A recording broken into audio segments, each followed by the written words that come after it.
I'm recording. So yeah, so I'm Kim. I'm the CEO and founder of ScaleRex. We are a PR and media. Sorry, I'm Kim. I'm the CEO and founder of the PR Genius, and we are a PR and media company based in the UK and Dubai. Was that good? Cool. All right, sweet. Getting warmed up. Yeah.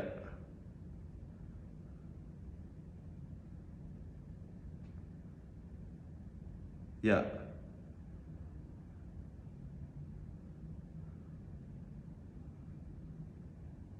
Yeah.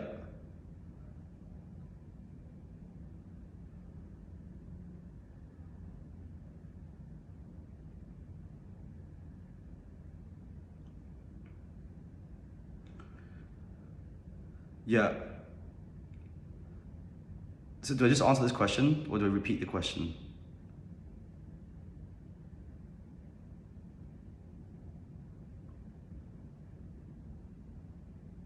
Oh, okay, okay. Yeah, okay. Um, yeah, so the difference between a 10 to 15K agency compared to a, let's say, 40 to 50K a month agency up to 100K is mainly three things. First thing is obviously the deal size. Getting the deal size, I realize, is that it's the most important thing, because what you're selling at 3K, you can sell it at 30K as well by bundling up other services. But the idea is that, like, the difference is that you're working on much bigger offers, and once you do sign that deal, then operationally you can then execute upon it and figure it out. And then what happens at that point, which is the second thing, is that your ops are completely different from 15, 20K to 50K. But the idea is that you shouldn't modify your ops just yet to get the big deal. You need to get the big deal first, then modify your ops. And then the final thing about the difference is also culture and hiring as well. When you go from a 15 and 20K to like a 50K mark, you need to make sure that there is a certain culture within the company, because you need to be hiring with your ops more and more experts that can actually execute on the bigger deals. So I don't know if that makes sense, but that's kind of the three things that we've seen. The way we did it was get the deal first, figure out the operations, then hire. Yeah.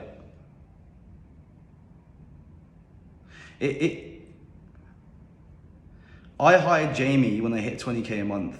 So basically I was handling 20K a month by myself, and it was around like 15 clients, I would say. So what happened for me was that I was getting a lot of clients because my retainers weren't that big, but I was getting a lot of work on my plate, and Jamie came in to help me manage that. Otherwise, I was just going to stop everything because it was just getting way too stressful.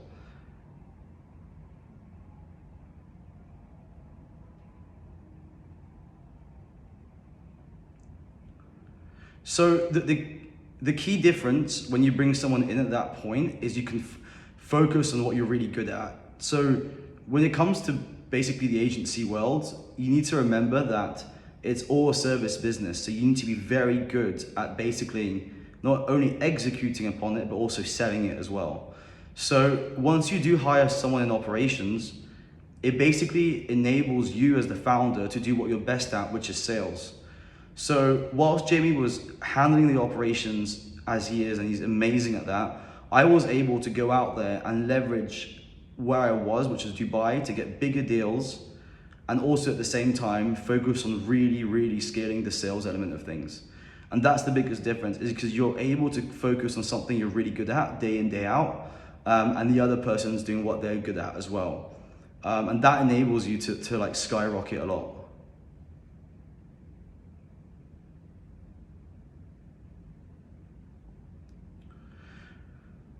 So when you are in the B2B space, you need to figure out how your sales pipeline is, okay? So I come from an account executive background, and when you're in an account executive background, what happens is that you've got your base salary and your commission, and your commissions is where you make the most money.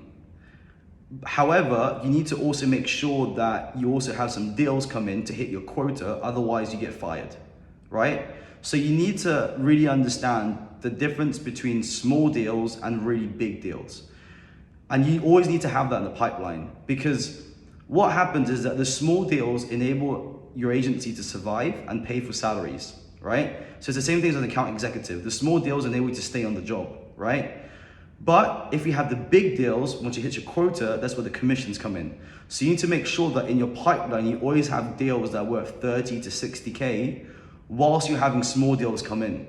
That's why for me, I don't get excited by small deals anymore. I just see it as like we're surviving. I get excited by really, really big deals that I work for. So usually I tell people, depending on like how much your retainers are, have like enough retainers to keep the agency going, which is like, you know, your fixed costs. For us, it's around like 10K, whatever it is. And also have those big deals come in, because it's a longer sales cycle. So if you're able to really manage your sales cycle like that, and you hit 2 to 3 big sharks a year, those are the wins. If I had an agency and I was only doing small stuff like 3 to 4K and I hit 30K retainers, you don't feel you progress, you don't feel you can hit the jackpot, and you just feel that after a while you're just surviving. And that's where a lot of agency owners get lost from that perspective. So it's not only about knowing how to sell, it's also understanding how to manage a sales pipeline when it comes to bigger contracts.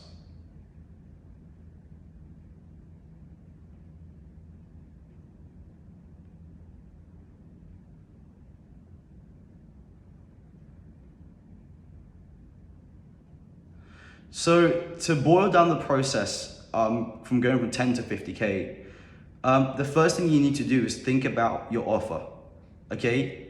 Like the difference between your offer from 3 to 20K, how does that change? What are you adding onto it that's extremely valuable for the client, that they understand that they're paying that high fee, okay? No matter how good you are at what your job is and what your service is, there'll be always someone that'll be offering the same service at that specific price. They could be really good as well. So you need to really think out of the box, and this is where creativity comes as an entrepreneur. How can I bundle a service that is worth that much? And you need to also have the balls to go with that price at the beginning and stay at that price, okay? Now, that's the first thing. And you do get inspired when you go and speak to other entrepreneurs that they're doing things at 16K, 50K, 30K. It's all about the mindset, but also 100% about the offer as well. The second thing is making sure that you hire someone that can take care of the back end whilst you do that part, that element of it. Because creativity is a flow. I'm a musician, and it's inspiration. It comes from a lot of angles. You can't just sit down and watch YouTube videos and like, I'll do this, I'll do that, I'll do that, you know. You need to go out there, see what's working within what your service offering is, look at what other people are doing, look at what the trend is, and figure out how you can basically assemble those things to create the offer. In order to do that, you need to have the peace of mind that you can do that freely, and at that point, you need someone on the back end. So that's the second thing.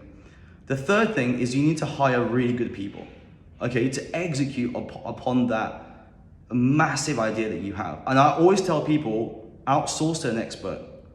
Because what happens is that if you outsource to an expert, your margins do decrease, but you learn from an expert, okay? So us as a PR agency, when we basically got to the level we offer 30 to 50K, we needed higher outlets, bigger outlets, right? But how do you accelerate that in the PR industry where you only have 3 years experience? You then speak to publicists that have that experience. And you ask the publicist, what are they missing? They're missing the clients within that specific technology sector they want to enter. So it's a vice versa value added point where he wanted to go into Web3, and I needed bigger outlets, and he had the connections. So we worked together with that specific person. So that's the third thing. Hire really good experts, white label if you can, and you will learn from them as much as they will learn from you. Your margins will decrease, but you will have insane case studies because you're able to put it off with that expert. The fourth thing, which is really important, is also where you are in terms of environment. If you are at 10, 15K in the UK or other places and all your mates are making 5K salaries, in your head, you're the top dog, right? And the problem with that is that you don't really evolve, and you really can't be asked to go out there to be innovative, right?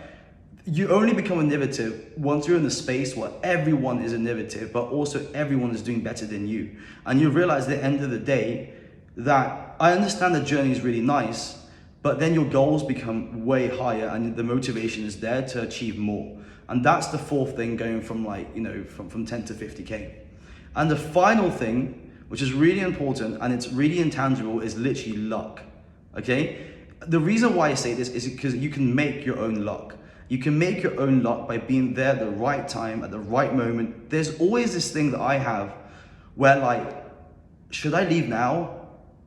No. I'm gonna wait a bit more to see what's gonna happen. And every time I've done that, crazy stuff has happened. Literally right now, I was at the Arts Club, which is a members club, and I was literally in the toilet. I was gonna take the elevator to run home to record this podcast. But I was like, fuck, I need to go take a piss, So I was just like, I'm gonna go take a piss really fast. So I went to take a piss, and as I was finishing taking a piss, this guy with a white robe just walked in. And then he looked at me, I looked at him, and then he was like, hey, you never seen a guy in a white robe before? As a joke, And this is a really, really expensive members club, So people are there in the white robe. If they're there, they're very important, This is a members club where it costs 12K a year to be a part of, a member of. So I literally stood there, and then I was like, no, I'm just, and he was like, what's your name? I was like, Kim, where are you from? I was like, from London. He's like, I used to be from London. I was like, I straight away, I didn't have time because I had to go and see you guys. I was like, what'd you do? Are you gonna be worth my time? And he was like, yeah, my family, we're part of the royal family, we do oil, business and stuff like that. And then he was just like, what do you do? And I was just like, I do PR and media. He just stopped at me and looked at me, and then it was kind of awkward. And he was just like, I need your number. And then I was like, okay, hurry. So then I literally washed my hands, and then he literally was like, I'm gonna take you to see my brother. And then we went out, and then he met my friends. thought I was gonna be late for this podcast, to be honest. And then I went to another room where his brother was sat down with loads of girls and really important people. I said hi to his brother, and he was like, hi, nice to meet you. Nice to meet you, 4 times you said that. He was like, why is this guy here? He's like, I just want you to meet him, and stuff like that. I got his number at the end.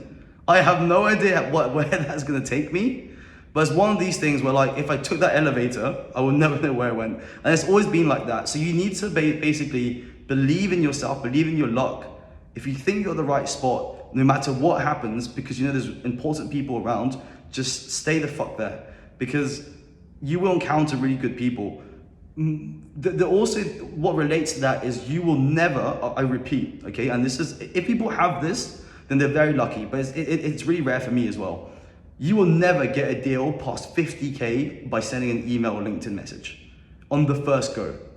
It's literally practically impossible. It happened to me once. I won a 54K deal with 4 calls and an email, but it was very different. At that time, it was hot, crypto was hot, people were just like, you're good case studies and stuff like that. No one would pay that amount from the guy they met from a Zoom call. You'll only get 100K plus deals if you've been referred by someone, or you've met someone face to face. And this is why I tell people that you need to be out in places all the time where there's people lurking, walking around and stuff like that, because that guy will not answer a cold email.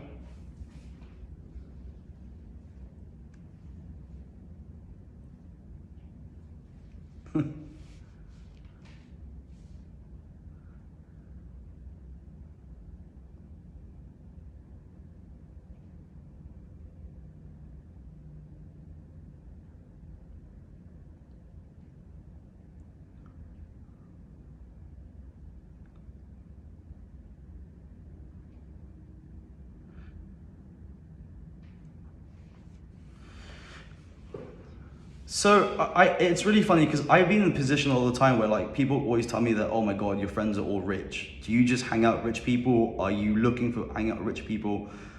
And I'm like, no, the way I do it, first thing, is just literally be yourself where you are, right?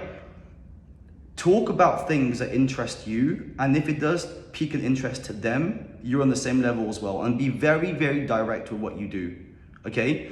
That's the first thing. What I mean by that is because you can be in a beach club, you could be a night out and everything, and you're just being by yourself, making your own jokes. If the person likes you on that level because they feel that you're genuine, they will be genuine as well, right?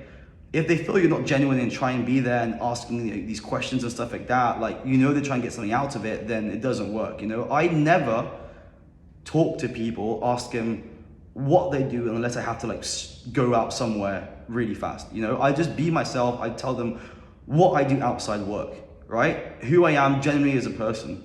So that's the first thing. It's really hard saying this because like if you're an introvert and everything, you can go like, oh, they might not be interested in what I do. Trust me, people are interested by the weirdest things, okay? Like the other day, I posted on Instagram, me and my mate were playing chess. I got so many DMs going like, are you a chess master? From like tons of people that I like barely speak to, or some of the people that I actually know from my entourage. I do play chess, but I'm not a chess master by all due means, right? But that is just like, if you're being true for yourself and you are that person, you will attract that type of people, right? So the first thing is just being yourself, being who you are, and really just don't be a faker, And the second thing is that you just need to be social. You need to say yes to everything, every time, right? You need to also have like a friend to push you to do it. I've got a friend called Josh. He pushes me to do all the times. Call him, makes a group, forces me to do it, right? But you need to have a friend going like, go there, because you never know who you can meet. And you always have to have that mindset when you enter a room where you're going, that you never know who you can meet. Obviously, if you are speaking to someone who's kind of boring, just keep it easy. Just go like, here's my number, let's have a chat, and just go to the next person, But the whole world is all a networking thing. And you can always find, what I said to the first point, common traits with most people. The common traits of most people that you will always find if you're speaking to an entrepreneur, everyone just like in general, like even just, it's just in general, an entrepreneur, is that everyone likes to have fun. Everyone, okay? And fun comes down to three main things. Either they like food, everyone's a foodie in some sense, wherever it is, there's a topic to talk about. Some people like going out. If they don't like going out, ask them what they actually like to do, right? And the third thing is everyone, and this is a deep topic you can get into, everyone has a relationship with someone or with someone they know, right? Those three things, you can really dig into a personal level with someone, even the first time you meet them, and that can take you really far, right?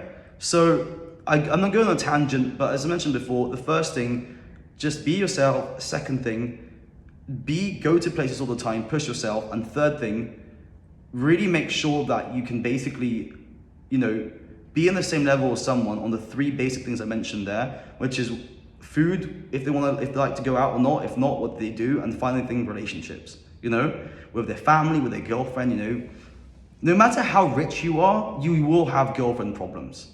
You have family problems. No matter how rich you are, you like to go out. You like to celebrate. You like to eat good food. Everyone loves that. So just talking about that and, figuring these things will then get you into the deeper point of what do you actually do? At that point, they go like, this Paolo guy, I really do like him a lot because we go to the same clubs, or we like Formula One, we like football. I'll invite him out with my friends, and the next thing you know, you're in the presidential booth at the Paris Saint-Germain football club, right? It's just random things like that that's happened to me in my life, and it's all me just vibing on things I really do vibe by, if that makes sense. But if you go to these places and you're lurking for it and you're looking for it, it won't come out as genuine, hopefully that makes sense.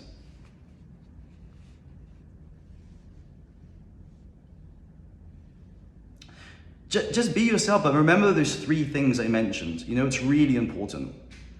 Because, if you know those three things and you have them in your head, you will never ever run out of topic of conversation, right?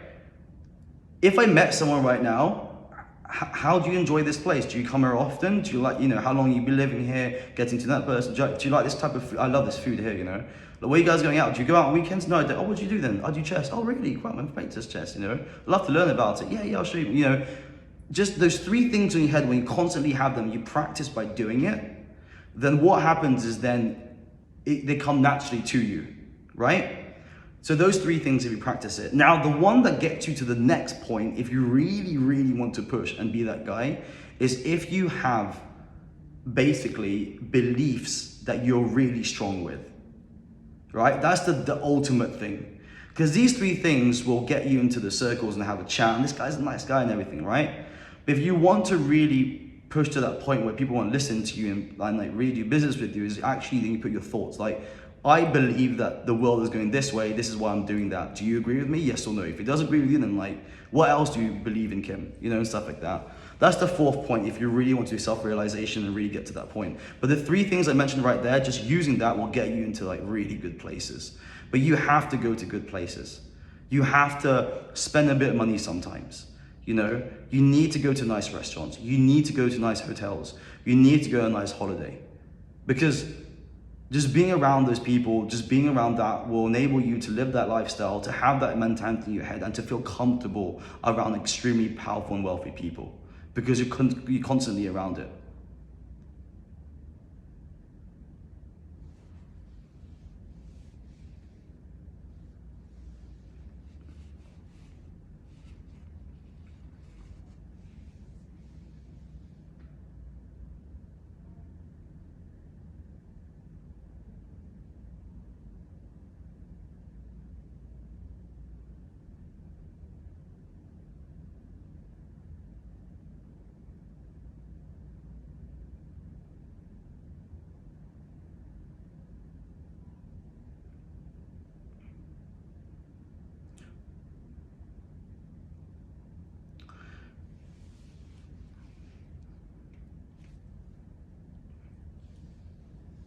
So the first thing is that if you're in Dubai, for example, like, and I was very lucky because I got here and I knew one guy introduced me to loads of other guys, right?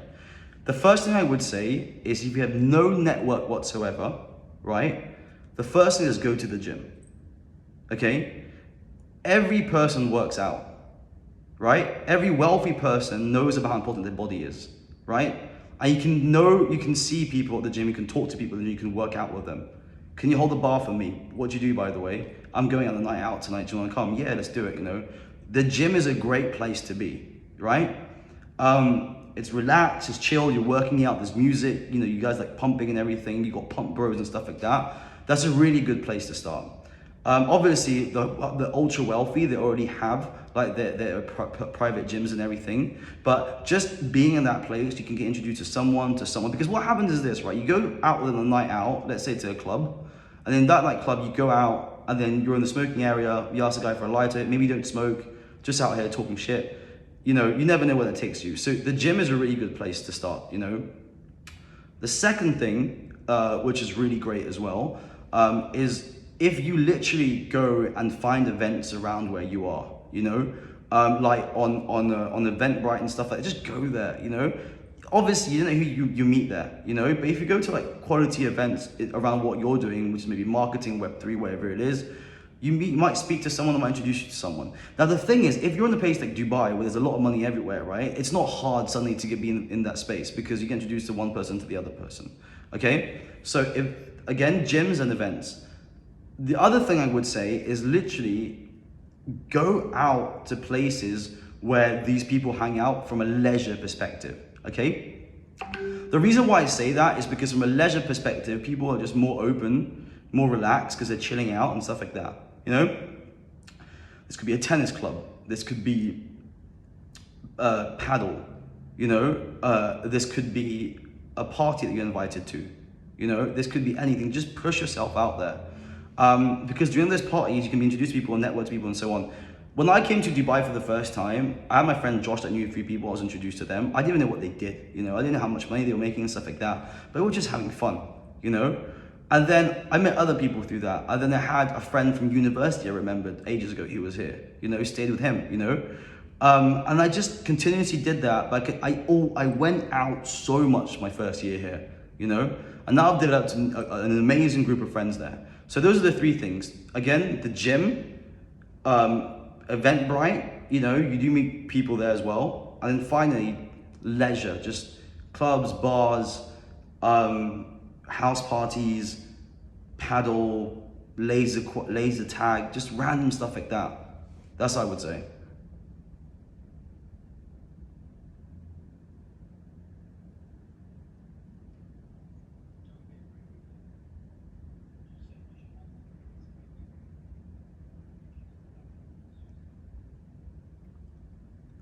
Yeah, so in terms of what? In terms of getting friends or like just meeting people?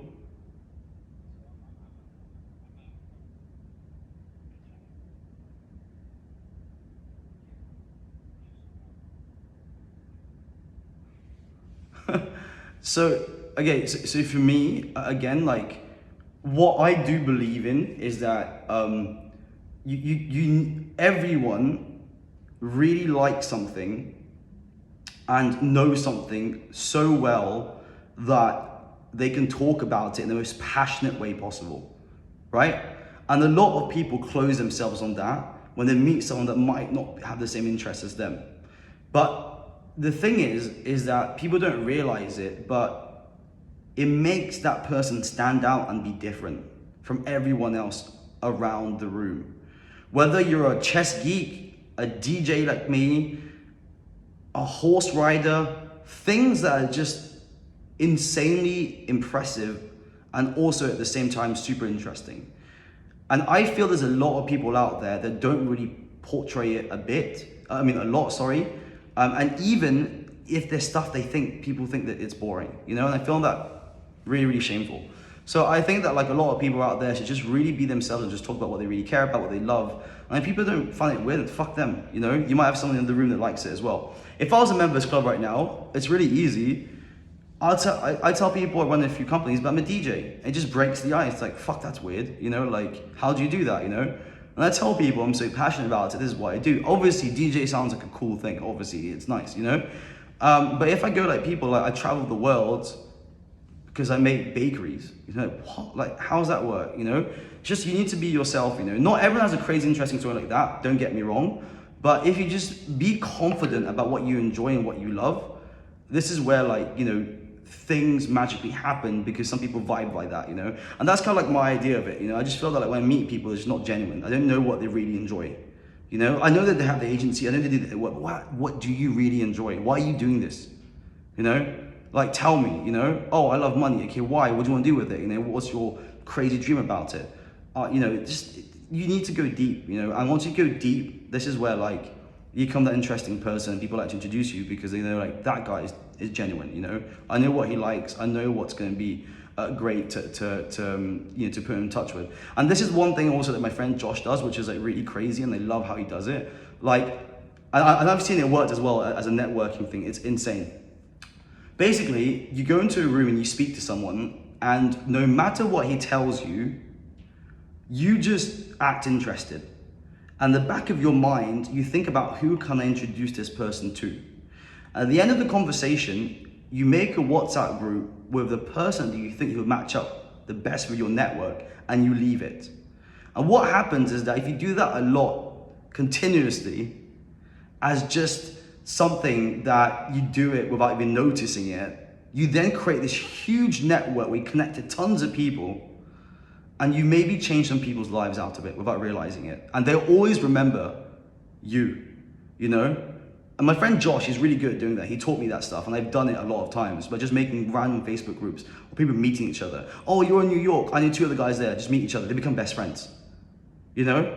It's insane. And you never know what comes out. Maybe a business idea can come out of that, you know? So again, that's a technique that I've seen worked out really well. If you're somewhere in the members club or something like that, and you have nothing to say, just thinking ahead, I know guys in real estate as well, connect you guys. They might not talk, they might not have anything in common, but the continuous consistency of doing that, you never know what relationships you can build. And that's the most important thing because people always remember that.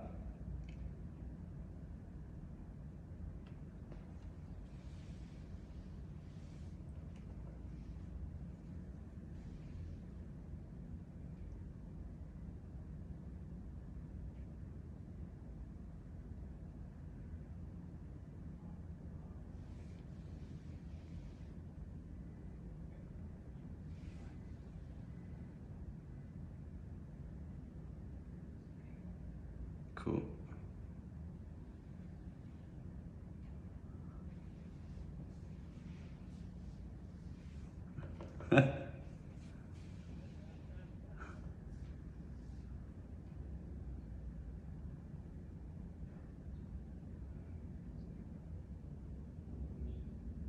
Yeah.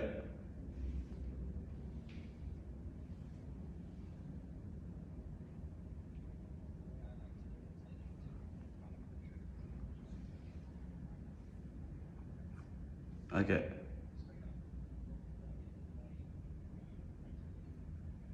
Thank you.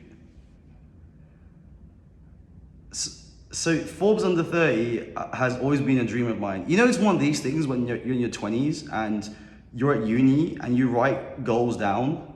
And what, like, three of my goals before I was 30 was the first thing, go to a good university. It's just because it's embedded in my family culture, you know, and I was never an academic person. The second thing was make £1,000,000 or dollars before the age of 30. And the third one was the Forbes under 30. Now, out of the three of those, right, two of them I knew with a lot of hard work and luck, I would get it, right? And I did get it before the age of 29. The third one was the Forbes under 30.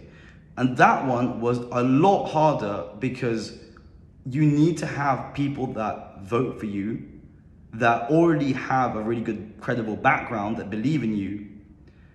And then you need to speak to Forbes, and Forbes has to qualify you based on your answers that you are worth being a member of the under 30 club. And that's why with so much intangible points, it was really hard to even believe that I had the chance of doing it, bearing in mind that there's 15,000 people that go through it every year. And they only chose 30. And within my category, the two judges that I had was the CEO of the Financial Times and the CMO of L'Oreal, right? So a lot of people that can see through a lot of bullshit, but also at the same time, understand how some of the people within that list could potentially change the service industry within they're in. And for me, I did it, I hacked it, right? So I basically read all about it, right? Because the thing for me, it's not only about being Forbes under 30, right? Being a status symbol about I want to be Forbes under 30. It's one of these things where like, I want it. You know, when I want something, nothing else counts around me. Yeah, exactly. It's the mindset. If I want it, I'll get it, you know? So a lot of secrets out there in terms of how it works is that you need to basically find a few under 30s or like a few people that are high enough to vouch for you. And they need to fit in this form, and all of the forms have to be different, right? So I spoke to a few people around my network, and I'm very lucky because in my network, there's a lot of under 30s. Most of them went to Imperial. Most of them I went to school with that did extremely well. And most of them I've networked on LinkedIn from. So I started doing this whole thing like basically a year in, okay? So basically what I did was I went around and I spoke to people and I told people what I was doing. At that point, me and Jamie have built this productized service that I can't say what it is, and I've never said what it is on any podcast because I want to keep a moat around it, and it's insane. When I show people the results, they go like, this is incredible. And I have voice recordings of people saying it because it makes me laugh. But anyway, we had that and I told people what we had and like to those people around me, and they vouched out for me. Once that was done, they submit it. You don't hear from anything for ages. And then I basically got an email from the editor going like, you've been shortlisted for it, right? And then what happens after that is you go through this massive interview. They either send you a document to fill in or you go through an interview. And there are questions on there that are just absolutely like bonkers, like things about what do you think about the war in Ukraine and Russia, how would you approach that? They ask you things about how would this award enable you to change the world? They ask you things about what is the darkest truth about your generation. There's a lot of things they want you to answer, to understand your mindset, because it's all not about making money. They understand the mindset to be truly good at what you are and be a leader is you have to have not only the urge to win, but also you have to have views that are very controversial as well, because those views enable you to change the world, to basically change the things you're doing in order to make a new pathway to other people. The biggest people like in the world, like the most important people in the world have always been controversial, whether you like it or not, right? And they're the ones that move the world, right? And these guys are trying to see what leaders there are within that space by answering these questions.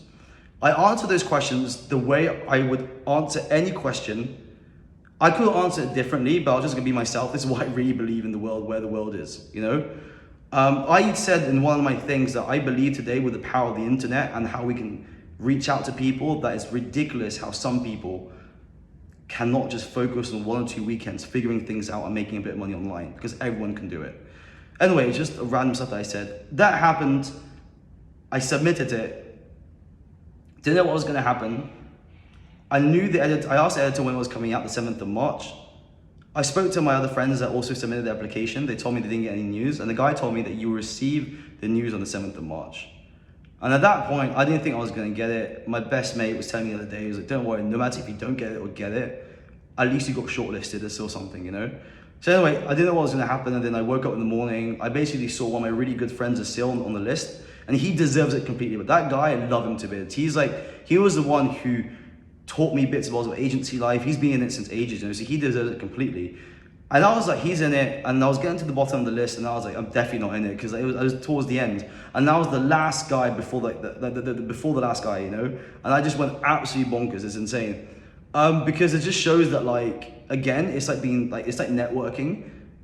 If you are true to yourself and people enjoy it, then it's great. If people don't enjoy it and it's not their cup of tea, it's fine, you know.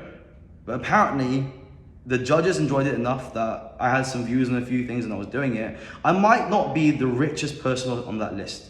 And by all due means, you know, like, I'm not like, this is not a Forbes millionaire list, you know? But this list, and people always say this list is controversial because there's a bunch of people that are doing loads of stuff. They're not even apparently, you know, that inventive or that innovative, right? But all of them, I know, have a mindset that Forbes knows in the longer term that they will do something ridiculously important. And obviously, there is controversy around it with people being voted on there, like Sam Bankman-Fried and stuff like that. Again, that's what I mean, the list with people that are a bit, you know, because those people do change the world, but sometimes they fuck up as well, you know? So it's one of these things, is that's how I realized they did it, that this is why they made that list, you know? And then once you get voted in, you're in the Slack channel with 10,000 other under 30s. So it's a really good place to network. You can also find really good mentors there as well, within your space. For me, I'm in there with loads of journalists that are under the age of 30 that work for the Financial Times, Vice magazines that can just network with them and give them news, you know? So it's this thing where, like, no matter what background you are from, no matter where you're where you are, and no matter where you were born, they give the luxury to be into that list, because I know that with your mindset, and I keep saying it, it's all about mindset, you will potentially change the world. And one of them will, you know, because there are controversial people from that list, but there are people from that list that did insane things. Like the founder of Spotify, for example, you know, you got actors in there, like John Boyega, you know, like insane, coming from, like, you know, East London to be in Hollywood, you know? So there are things about that, and all those people always have, what I've seen, the same mindset. And that's why I'm really proud to be in the under 30s, because it is a goal of mine to be in there, but I imagined, I achieved it by just being myself. And that's the most rewarding part of it, you know? I didn't, like, you know, be fake. I didn't, like, say fake things about me to get in there. I didn't lie about my numbers. I was like, here, whether you like it or not, do your background check. And if that's good for you enough, I'll be happy to be in that list.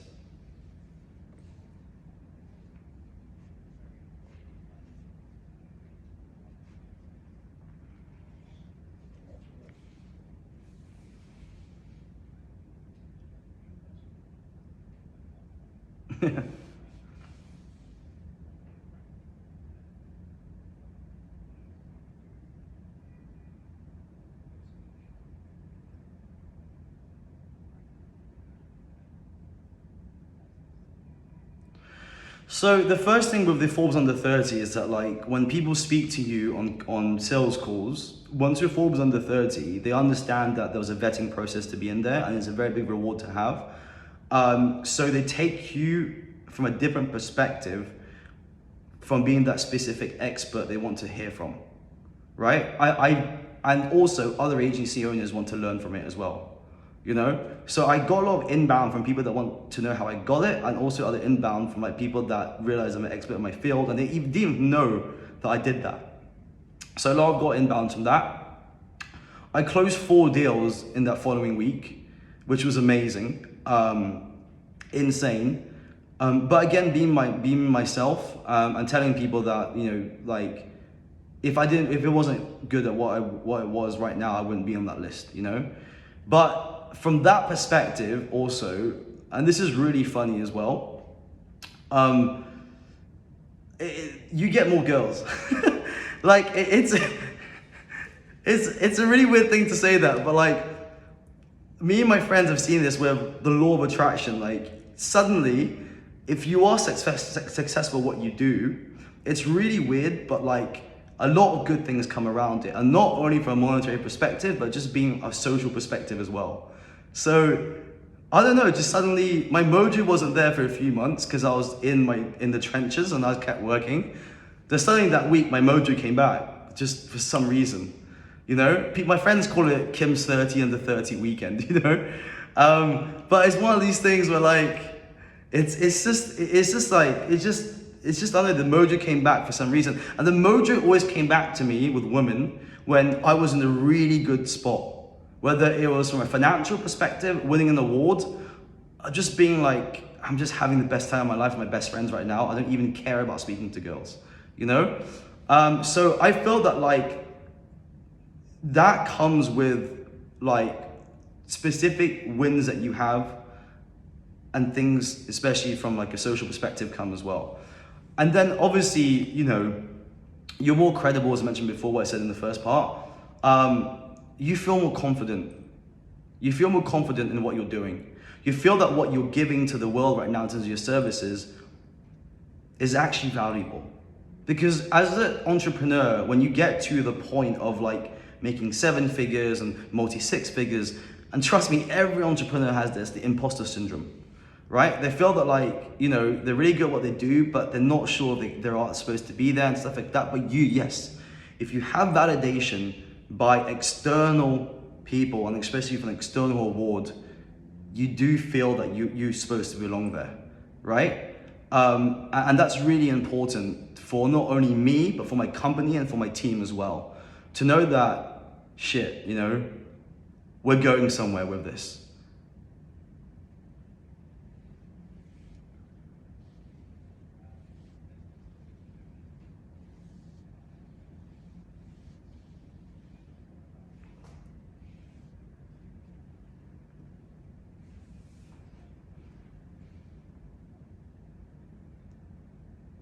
So I always like using 3 because I just like 3 things. But the 3 psychological things about sales is, the first thing is that you need to remember this is a conversation, okay? This is just a conversation. And you need to remember that during this conversation, you're trying to figure out if this guy has a problem you can solve, okay? That's the first thing. So psychologically, you can't be in the position where you're trying to sell. I've done that, and I do that all the time. I'm not saying that I come into conversations all the time, like I am right now, but like it's happened to me, and I have failed miserably because they can feel it on the other end. I think the worst part is about that, and like a lot of people that have really good case studies, they don't realize it, and I do it all the time, okay? If you have outstanding results in your agency, right? Do not overshow it to the prospect on the first or second calls. He knows you're good. You don't have to go over the 50 articles you got for a client. You don't have to go through all your ROAS numbers. You don't have to go over that email campaign that enabled my client to get 45% revenue from the emails. They know you're good. But do you actually understand their problem?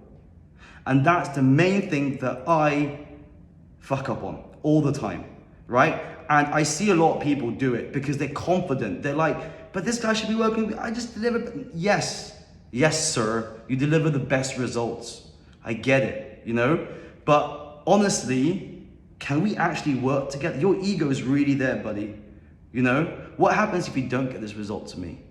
You know? So you need to remember that, like, do not overshow your competency in the first call. Only thing you need to do is that, what is your problem? You know? And this is why it's really important to have a normal conversation, because having a normal conversation, you're able to naturally have open and ended questions. Tell me more. Why is that happening? You know, have you tried this? What are you doing right now to solve that problem? You know, you need to keep on that first call chill, calm, but at the same time, you have to show your expertise. But showing your expertise is not with your results, it's your mindset, how you did it. I've always got clients on call, like to sign with me, when I said the most ridiculous stories on calls are how I got a client, how we achieved that goal. I took one case study. They already think the way I operate. They're like, this guy, he's funny. He's been funny to work. He's been fun to work with. You don't want to work with Beth, you know, who's boring from like, you know, from the corner of the room, who's like has the same results as everyone. You want to work with someone that's intriguing, fun, right? So in the first call, have a conversation, open-ended questions, don't overshow your results, right? And then most importantly, just be yourself. The second thing is really understand who you're speaking to, right? Because this is the thing, you'll be speaking to 4 types of people in terms of buyers: a structured buyer, a technical buyer, an action buyer, and a relationship buyer. I call it STAR, okay? The structured buyer will always ask you questions in terms of like, what's phase 1? How do you do your phase 2? How are you gonna onboard me, right? Know your onboarding by heart, you can answer him. The second one, okay, is technical. How's that done? How do you figure out how to target that? You know, how does that funnel work, okay? Be careful. Technical, okay, these guys, they might steal your knowledge.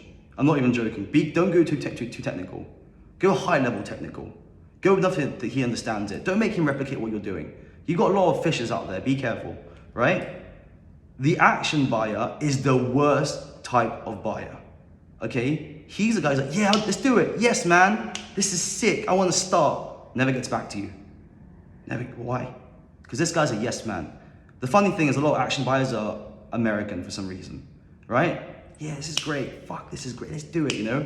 Like these guys, you finish that call, you go into your room, talk to your COO, that was a sick call. We got him, now you don't have him, man. He's that with everyone.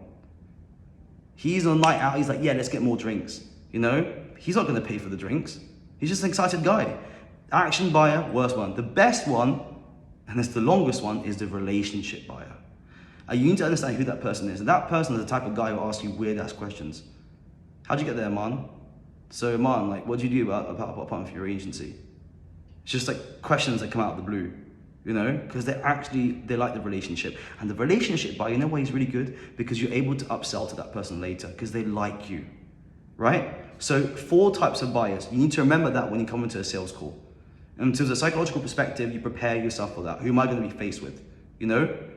Sometimes you get both of the buyers together. You get the action buyer and the technical buyer, right?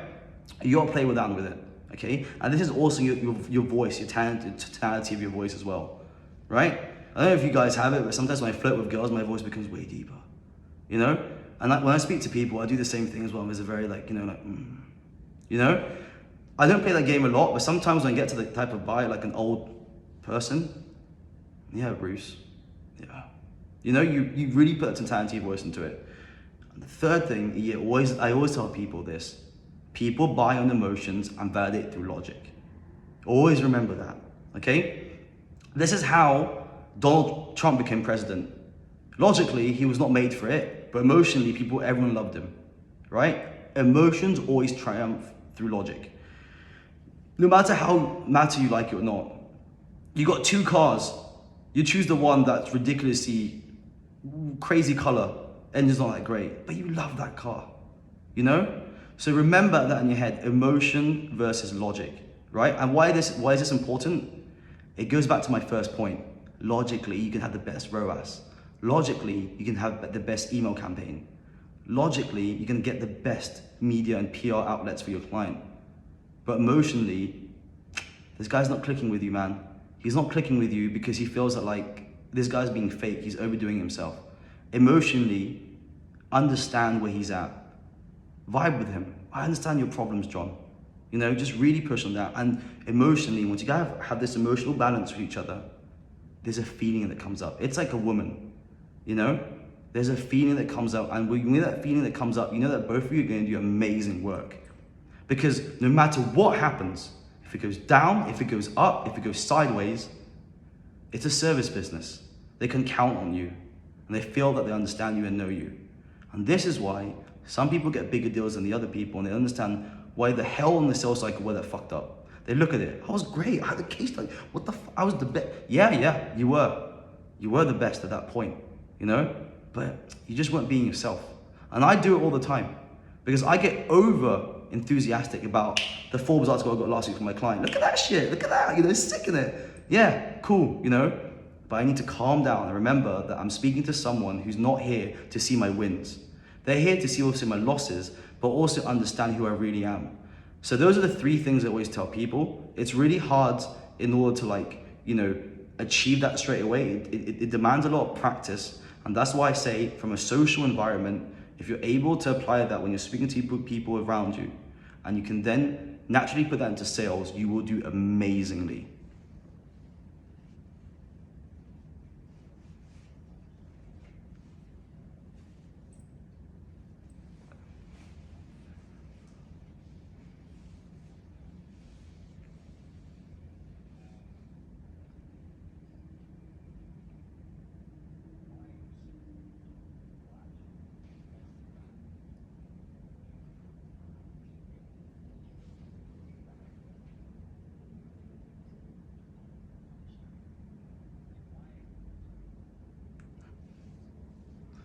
So in terms of like, why am I so good at lead generation? I would say it'd be down to like two things.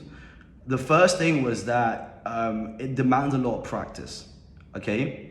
So the first thing is that you need to be always good at relationship building and being intrigued by everything. And obviously the second thing is about technology. And I'll explain the first part first, because the first part is the most important thing, okay? Now, and this is a story that I had, you know, previously. So, and this is what I encourage everyone to do. You know, if they're starting off their career, or if they're already in the mid-career and they want to try it out. My first job was actually, I worked in an investment bank. People knew that I wasn't cut for that, right? So I then worked after that, like my second job, whatever it was for a rating agency for startups. And you had basically two divisions. You had one which was like sales, and the other one was like VC, right? And all of us want to be in VC. All of us want to do investment. When you're a kid, this sounds the sexiest thing ever. You know, going to Wall Street, getting that thing on, making bucks, you know, watching The Big Short, you know, money's pouring down. That's what you want to do. And when I went to that job, I really wanted to do that. But my CEO at that time looked at me and he was like, you already failed at that, Kim, and investment banking, and being an analyst. You did it. But what is good for you is sales and being in lead gen. And I was like, lead gen, seriously? You know, why that? It sucks. When you hear lead gen, when you hear cold calling, you think about, you know, people on a call center with a, you know, what I'm wearing right now, talking to people, right? It doesn't sound good. But what you don't realize, and this is the craziest thing about it, is that the people that are on top of any corporate job, investment banking, private equity, management consultants, what do they do at the top? They bring the deals. They bring the deals. They've already done the analytical part, right? They know the basis of it, but they don't execute upon the deals. The associates do that, and the analysts do that. Why do they have to go through that shit? It is because they need to understand how it works to sell it properly. And once you realize that, if you start selling at the very bottom, and you train yourself at doing that, again, it's about the mindset, you win 5 years down the line because you're able to close deals. Anyone right now that has a network and that understands how investment banking works, but has the slightest network, they'll jump in as a VP. Now, don't get me wrong, there's hierarchy in terms of investment banking consulting, right? But I'm just saying any corporate job, if you have some level of degree of like, you know, of what it takes in terms of like the technical elements of things, but you're good at selling, you have a network, they would want your network to come in, and that's where they'll appoint you director, because bring your network, man, bring you it, you know? And when I realized all this stuff and I was looking at it, I was like, whoa, you know, let's get into lead gen. Let's learn how to cold call, right? So the reason why I'm so good is because I started very, very young, knocking on people's doors, cold calling, going out, selling things. I was actually one of the earliest team members at HelloFresh, right? I was the one who was at the stands selling to people, to families, you know. I also was within the team that basically created the knock-to-knock door team at HelloFresh. the most annoying team there was ever in the history of startups. They were knocking people's doors to sell them these food packages. Literally going to people's doors outside subway stations. What was funny, I left HelloFresh and I was in smoking area of the club once and I was listening to this guy going like, fucking hell, these HelloFresh people, they're still knocking on my door, you know? But you know what? It worked because you need to have the balls to do these things. So if you know how to cold call, if you know how to then go there, network outside, you got the basis of it. And trust me, I was crap at writing emails. My emails were terrible, right? But because I learned this psychological thing about speaking to people and know what triggers people, I then start writing it in my emails. And once I did that, my emails got way more responses than other people. When I teach people how to write emails, I break down my onboarding doc, which I literally showed someone how to do it the other day. He literally got back to me literally on the voice like going, you've already changed my business by doing this. Because I look at things the other way, the other way out. And what I look at, and people go like, oh, you have to know the pain point. And then you have to then look at, what our service is. No, you have to look way farther than that, buddy. Way farther than that. You need to with pain points, there's 4 types of pain points that people don't realize. There's active vision, latent, and another pain point I forgot, right? And one of the pain points, which is like a vision pain point, is you tell them a pain, they don't know it exists until you show them. That is super powerful in an email, and that is super powerful when you network with people. I'll give you an example of that. An example of that is, for example, when Apple introduced the AirPods, they were like, yep, those cables are a bloody problem. You should probably get these instead. What happened? People were like, shit, here's a problem. People didn't know it was a problem. What happened to that company? Just the AirPods itself. Multi-billion-dollar business, right? So you need to understand those traits. So I'm rambling a lot, but what I'm saying is that learn from cold calling and speaking to people, take those psychological aspects so you know what triggers people, put that into a sheet and a document, and then from there you can write emails that are so much more different than other people, right? Because you know what triggers them. And the ones that are practice. And the second thing is technology. You need to understand how to use your tools. And this, I thank my team that are so good at doing this. You need to understand how your tools work, how they automate, how you can integrate new technologies to make them even better, right? That's the second thing. And the final thing is the data. You need to target the right people. To convert people, it's 80% data, 20% your message, right? You need to understand what pain points they have on a day-to-day basis. You need to understand that this is something they're going through. So therefore, even if your message resonates just a bit with them, they understand, that you understand the problems, they'll speak to you. I shit you not, most of my emails that I write, people don't even know what I do. I tell them that this is your problem, and I figured out a way that could potentially help you on it. Do you want to have a chat? They just go into my website, I can see it. They click on my website, go like, oh, this is interesting. Yeah, let's have a chat, right? You need to leave people on emails, and when you leave a room, when it goes to lead generation, to leave them a cliffhanger. You tell them what you know about the industry. You tell them also how you probably sold it with other clients, but you leave without putting pressure on them. You leave in terms of that's it. If you want to hear more, I'm here for it, buddy. And that's the secret how I do it. So a lot of practice, psychology, not being too open about what I do, but I understand your problem. And trust me, when people know they understand the problem, just by the fact that you understand the problem, they want to speak to you because they know that no matter what happens, you know where they are in their spot. And that's the most interesting thing, important thing down the line that you guys have to remember. And that's how we're very good at lead generation.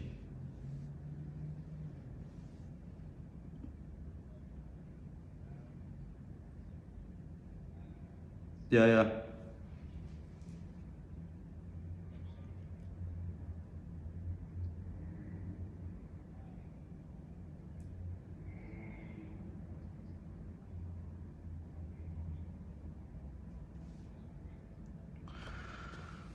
The craziest one, I've got a crazy few of them. Let me think about that one because there's tons of them. So, okay, so I'll say two of them so you can choose from each one of them, okay? So, like, the first one, I remember 2016, I was with my friends and we basically were in Bali and I just played a massive show the night before that. That was a crazy story as well, actually. I'll say that one and then I'll say this one because it's just a crazy. It's basically how the story got into Imperial. It's fucking mad. It was the same night. It was like the whole entire thing, you know. But basically, what happened was, but back into. Oh, do you? Yeah. That's the one. Yeah. Okay. So after that, what happened was that we went to like this place called the Gili Islands, right? And the Gili Islands, like it's in Bali, it's around Bali, sorry, and it's in the middle of nowhere. Okay, it's really random. Like there's no cars on the island. It's literally like bicycles and loads of shackles that sell mushroom shakes. You know, it's like proper like hippie vibes. You know. So we went there, me and my mates, because like it's one of these paradisiac places you have to go to. You know that picture on your desktop where you have the swing in the middle? It's there. That place, I was like, holy crap, that's my Microsoft XP desktop right there, you know? Anyway, we had a really good night out. No, sorry, we got there on the island and we went to the Airbnb where the Airbnb was, and like literally behind the Airbnb there was the craziest club. It was insane. Like they just built this club, like 2,000 people, right? Like, and they were setting everything up, and we just got into the Airbnb from the back. And this is the thing when you are friends that really encourage what you're doing, right? They don't really care. So I'm like walking out, and then my friend goes like, "Yo, like this guy's a DJ." And there's a guy from his laptop and looking like, he's like, "You're DJ?" I was like, yeah. He was like, "Bro, he smashed it in Seminyak in Bali last night. 3,000 people watch this video." The guy looks at the video, he's like, "Whoa." He's like, "Do you want to play tonight?" And I was like, yeah, like I would love to play tonight. Like, you know, I got a video on my phone, like a picture actually. And then that day we went off, you know, we were chilling by the beach, we had food and everything and all that kind of stuff. And I didn't drink a lot that night, but I got a bit drunk, right? And I remember there was a DJ set, and I was like, fuck, am I actually really doing this, you know? And I was a bit drunk and everything, so I got stressed out, so I drank a bit more, you know? I get this Asian flush thing where like my head just wobbles a bit, and I'm just like, you know, like, fuck, you know, is this a good idea and everything? And then basically I remember like, the Airbnb, when I tell you, it's literally behind it. You open the door and like, you go up, right? And there was like 2,000 people. Like it was one of these DJ stages where there's a huge screen behind you, there's a massive pit, and on the side there's two balconies, you know? Everyone's looking at me and everything, and I'm like, whoa, you know, like, you know, this is crazy. And I played a set that night that was a bit random because I didn't know what the crowd was, you know? And when I realized what the crowd was, there's a bunch of English guys getting drunk, and there's most like Australian people and everything. I played a bit too hard that night, I have to admit. You know, the Balinese people just kept going like, "Can you play more techno?" They didn't realize that was EDM, so I played actually harder techno, Alan Fitzpatrick style. Anyway, the night was insane. I finished that set, and it was just insane because you're not ready for this. Like usually for these sets, you prepare for it. Like, you know, you got your name out, your logo and stuff like that. You get your video crew, you know, to make it like epic. This was just literally on the go. So I basically opened that club. It's called the Rudy's Bar in Gili Island, if anyone's been. I literally opened the opening of that club. I've got crazier stories, but that was like a crazy story that on the spot, you just have to be there. You know, you just have to go there. You know, it's like a sales call, you know? Like, you know, you're like, "Yo, there's the owner of that company that's literally in the other room, man. Like, you have to go now and do it." You don't have a choice, you know? So like, you know, you go in and you have to appreciate the moment. You need to like, I'm lucky to be here, you know? And that was like, yeah, it was insane. And the coolest thing was that my best friends were there. Like there was like 8 of us, and like, we already had a crazy sick night before that, like when I was at Bali. And this was just the cherry on top of the cake, like second massive set out of the blue, you know? And that's happened to me a lot recently. Just random sets appear like that. I didn't plan for them, you know? Like, "Oh, can you play it tonight?" And stuff like that, you know? So yeah, it was insane. It was crazy. I got a picture as well. But yeah, it was mental. I can't hear you, by the way. You're on mute.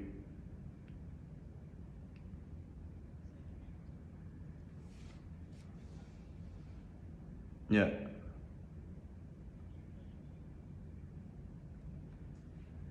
Yeah. Okay.